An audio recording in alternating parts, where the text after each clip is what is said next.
There it is, the perfect job, right? It's got everything you've been looking for, the right challenge, the right comfort level, the right stretch and responsibility, and of course, better pay. So you're on the call with the recruiter and you're just killing it. You have the best response for every question. And then she throws the question at you, what are you currently making? Let's answer that question today.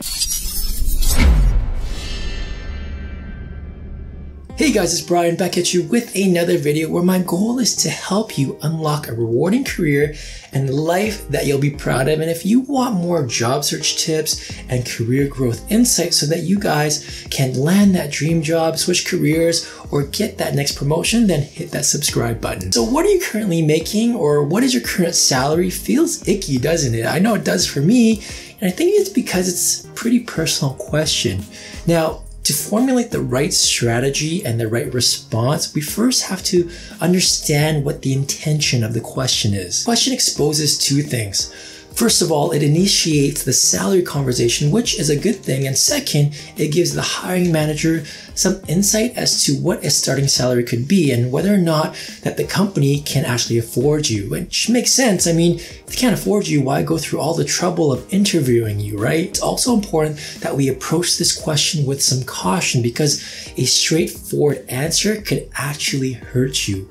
How? Well, what if your current salary was really low because your current employer was taking advantage of you, which is the whole reason why you're looking to leave in the first place. And so it's not really fair to you to be measured against how much you are currently making. And instead, you should be measured against the market value of your skills and experience, not how much you currently make. So how do you answer this question? First of all, you'll need to have determined what I call the happy salary range, which is a salary range of which you're going to be content with and is actually in line with the market value.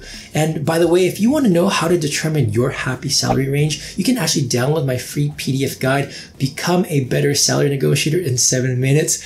I'll have a link for you below. Once you have that, here's what an answer could actually look like. You're asking for salary expectations? Well, given what I know about the position and scope of responsibilities so far and the experience that I have, I would be looking at a range of insert happy salary range, but I'm open and flexible on this and I'd love to learn more about the position and how I can help provide the right value and fit for you and the company. So let's look at what we've intentionally done here. If you notice, I actually reset the question.